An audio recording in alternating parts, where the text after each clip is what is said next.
그럼 바로 시작해 보겠습니다. 안녕하세요. 저는 올해 72, 평생을 그저 평범하게 살아온 여자입니다. 저를 소개하자면 남들이 부러워할 만큼 대단한 삶은 아니었지만 그렇다고 남들보다 크게 뒤처진 삶도 아니었어요. 늘 성실하게 정직하게 살자 라는 마음 하나로 버텨온 세월이었지요.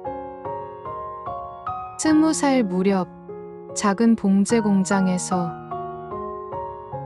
재봉틀을 돌리던 것이 제 사회생활의 시작이었고 30 즈음에는 남편을 만나 가정을 꾸렸습니다. 남편 역시 평범한 회사원이었지만 누구보다 책임감 있고 성실한 사람이었기에 부족함 없이 살아왔습니다. 늘 검소했지만 그 속에 잔잔한 행복이 있었습니다. 작은 밥상에 마주 앉아 먹는 된장국 한 그릇이 세상 어떤 음식보다 따뜻했고 아이가 뛰노는 웃음소리가 우리 집을 늘 환하게 밝혀주곤 했습니다. 그 아이, 제 아들이지요. 제게는 아들 하나뿐입니다. 제 아이는 제 삶의 가장 큰 기쁨이자 동시에 제 가슴 깊은 곳에 지울 수 없는 상처를 남긴 존재이기도 합니다. 처음 품에 안았을 때 작은 손가락으로 제 손을 꼭 잡던 순간을 아직도 잊지 못합니다. 그 눈빛이 얼마나 반짝였는지 세상 무엇과도 바꿀 수 없는 보물이었어요. 제 아이만 잘 자라준다면 제 삶은 충분히 행복하다고 믿었죠. 하지만 인생이란 게 늘 바라는 대로 흘러주지는 않더군요. 제 아이와 저희 부부의 관계는 어느 순간부터 조금씩 어긋나기 시작했습니다. 아들은 어릴 적부터 참 똑똑했어요. 동네 아주머니들, 시장에서 마주치는 상인들까지 아이고, 저 집 아들은 머리가 남다르다 하고 혀를 내두르곤 했습니다. 학교에서도 선생님이 종종 따로 불러 세워 말씀하셨죠. 어머님 아들은 남다른 아이예요. 집중력도 좋고 발표력도 뛰어나요. 앞으로 크게 될 겁니다. 그럴 때마다 제 가슴은 말할 수 없이 벅차올랐습니다. 책만 쥐어주면 밤새워 읽고 새로운 이야기를 들려주면 호기심 어린 눈으로 끝까지 파고드는 아이. 친구들 사이에서는 늘 앞장서고 어려운 아이들을 챙기기도 했습니다. 저는 속으로 늘 다짐했죠.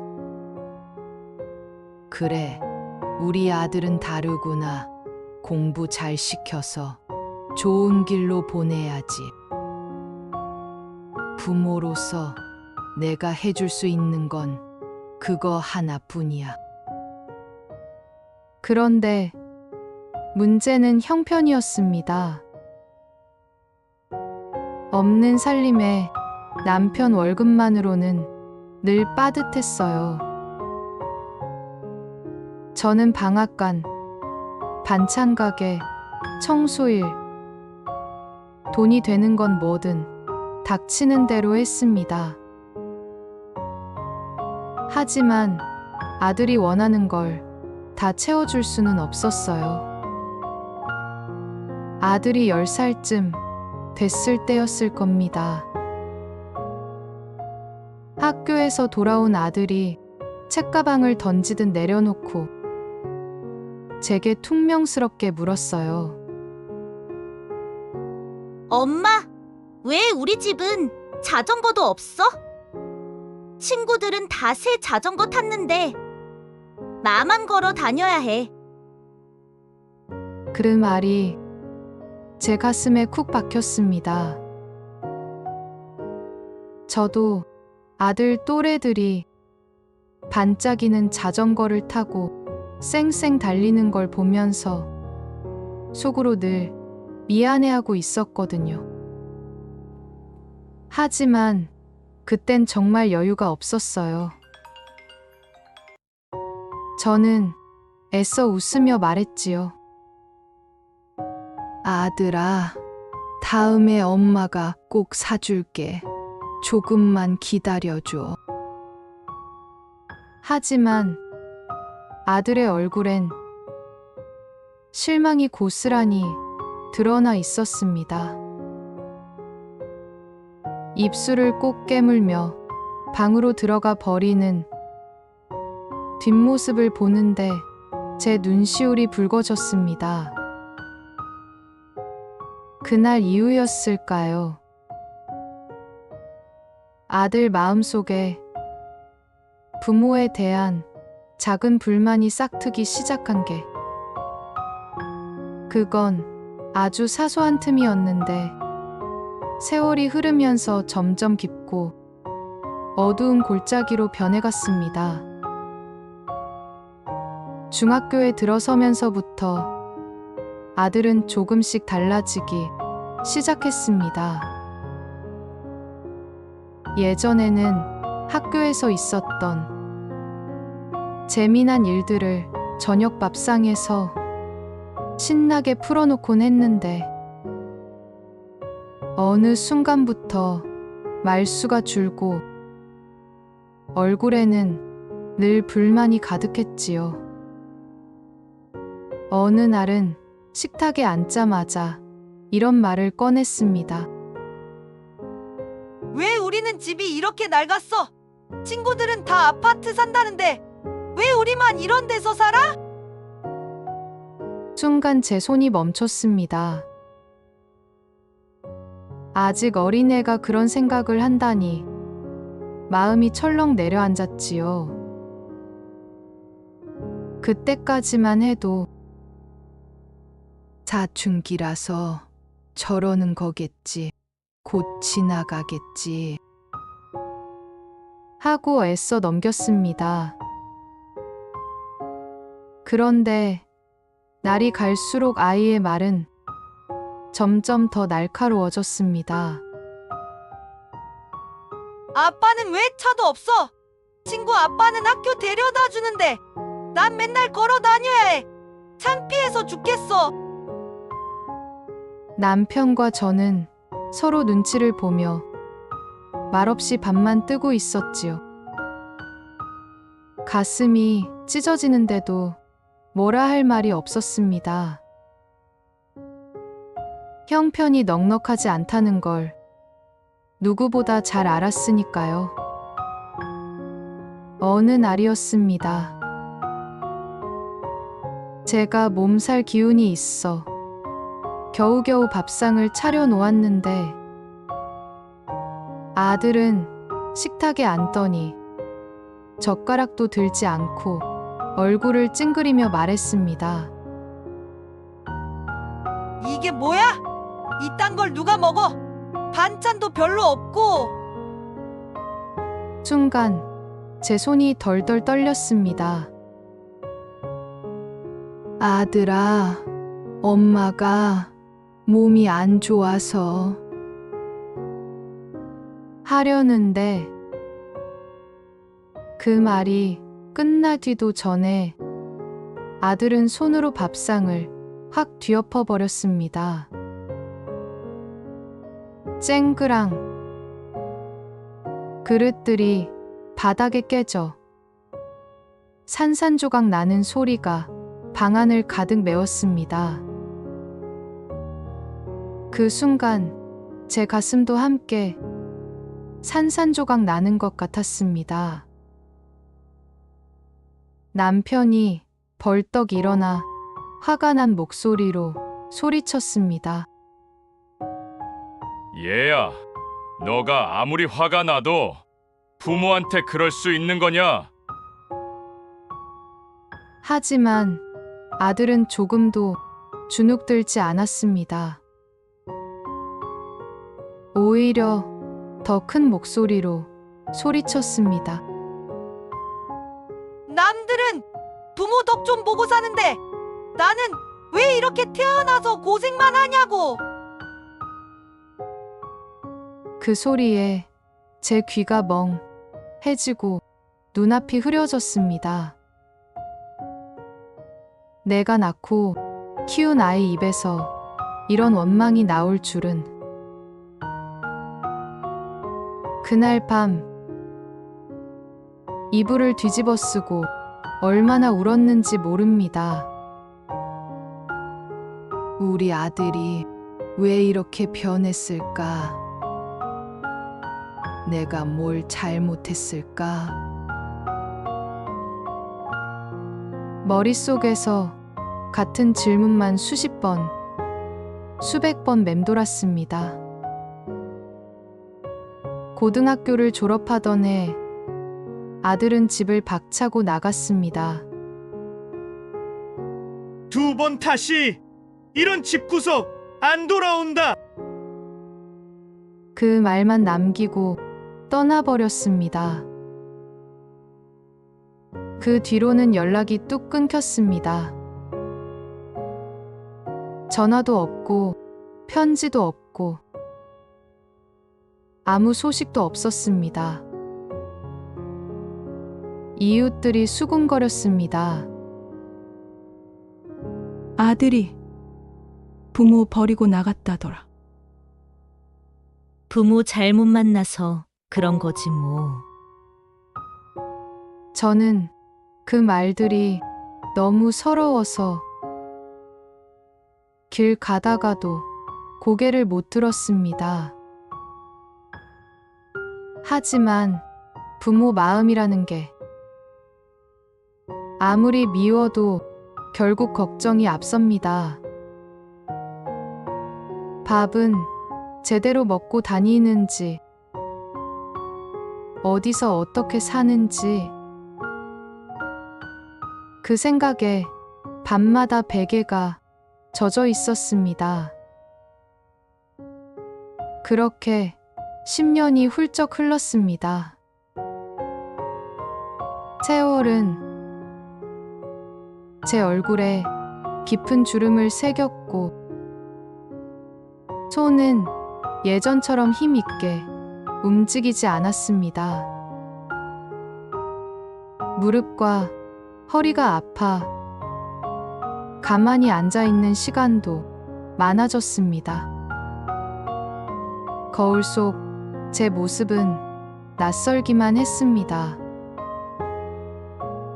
젊었을 때 아들의 손을 잡고 웃던 얼굴은 어느새 바래져 희미한 그림자처럼 남아 있었습니다. 동네 마실을 나가면 사람들은 여전히 아들을 묻곤 했습니다. 아드님은 뭐 하세요? 어디서 지내요? 그때마다 저는 힘겹게 웃으며 대답했습니다. 멀리 나가서 열심히 살고 있어요. 하지만 속은 늘 허전했습니다. 길을 걸을 때마다 문득 가게 앞 유리창에 비친 제 모습이 아들과 함께했던 그 시절의 모습과 겹쳐 눈물이 차올랐습니다. 마트에서 사온 작은 간식 하나를 꺼낼 때도 아들이 좋아하던 음식이 생각나 마음이 시리곤 했습니다. 밤이면 남편과 둘이 작은 거실에 앉아 조용히 이야기했습니다. 라디오에서 흘러나오는 음악 소리가 마치 아들의 목소리처럼 귀에 스며들 때면 우리는 서로의 손을 꼭 잡았습니다. 우리 아들 어디서 잘 살고 있긴 할까? 남편의 목소리는 항상 떨렸습니다. 그래도 우리 자식인데 언젠가는 돌아오겠지. 그 말 속에는 믿음과 두려움이 섞여 있었습니다. 우리는 그 희망 하나를 붙들고 살아왔습니다. 10년이라는 시간이 흘러도 마음 한쪽에는 늘 빈자리가 남아 있었습니다. 아들이 돌아올지도 모른다는 생각에 작은 우편함 하나에도 혹시 모를 편지나 소식이 있을까 조심스레 기대하곤 했습니다. 그리고 밤이 깊어지면 가끔 창밖을 바라보며 멀리 있는 아들을 상상했습니다. 찬바람 속에서 외롭게 길을 걷는 건 아닐까? 혹시 굶고 있는 건 아닐까? 몸이 아픈 건 아닐까? 그런 걱정이 매일 밤 우리의 잠을 뒤흔들었습니다. 그러던 어느 날이었습니다. 햇볕이 유난히 따뜻하게 내리쬐던 봄날, 집 앞 골목길에는 꽃향기와 햇살이 함께 내려앉아 있었습니다. 그 평화로운 정적을 깨듯 고급 승용차 한 대가 서서히 집 앞에 멈춰 섰습니다. 차 문이 열리는 순간 저희 심장은 요동쳤습니다. 검은 양복 차림의 남자가 차에서 내렸는데 그 걸음걸이, 뒷모습, 키와 어깨선까지 모두 어디서 본 듯 익숙했습니다. 순간 숨이 멎는 듯 했습니다. 설마 눈을 크게 뜨고 바라보는 저에게 그 남자는 천천히 걸어왔습니다. 그리고 그 얼굴, 그 모습은 그토록 보고 싶었던 내 아들이었습니다. 10년 전 그날 집을 박차고 나간 어린아이의 모습은 이미 사라졌습니다. 대신 훤칠하게 자란 청년이 당당한 걸음으로 서 있었지만 눈빛만은 여전히 제 품에 안겨 울던 그날의 어린 아이와 똑같았습니다. 저는 그 자리에서 한 걸음도 움직일 수 없었습니다. 심장이 터질 듯 두근거리고 온몸이 떨렸습니다. 숨을 들이쉬려 해도 목이 메어 눈물만 쏟아졌습니다. 엄마. 그 한마디가 제 귀에 닿는 순간 참아왔던 감정이 폭발했습니다. 눈물이 얼굴을 타고 흘러내리고 무릎이 꺾여 땅에 주저앉았습니다. 봄, 햇살은 따스했고 제 마음도 오랫동안 얼어있던 겨울이 한꺼번에 녹는 듯했습니다. 아들은 저에게 조심스레 다가와 무릎을 꿇고 손을 내밀었습니다. 엄마, 오래 기다리셨죠? 그 손길을 잡는 순간 10년의 세월과 고통, 그리움이 한꺼번에 몰려왔습니다. 숨 막히도록 눈물이 쏟아지면서도 마음 한쪽에는 따스한 안도감과 행복이 스며들었습니다. 그날 우리 집 앞 마당에는 오래 묵은 슬픔이 씻기듯 눈물과 햇살이 함께 번졌습니다. 세상에 그 무엇보다 소중한 순간, 다시 만난 우리 가족의 시작이었습니다. 아들은 무릎을 꿇고 떨리는 목소리로 말했습니다. 엄마, 저 그동안 너무 철없이 살았어요. 부모님께 상처만 드리고 원망만 퍼부었던 제가 지금 생각하면 사람이 아니라 괴물 같아요. 그 말에 제 심장은 아프도록 무너졌습니다.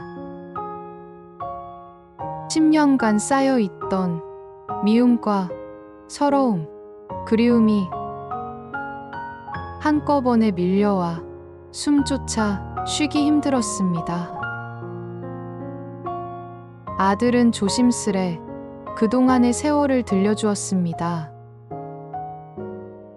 처음에는 가진 게 아무것도 없어서 하루하루가 고생의 연속이었다고 합니다. 잠잘 곳이 없어 공원의 벤치에서 밤을 새우고 배고픔에 편의점에서 빵 하나로 며칠을 버티기도 했다고 합니다. 그 말에 저는 말없이 아들의 손을 꼭 잡았습니다.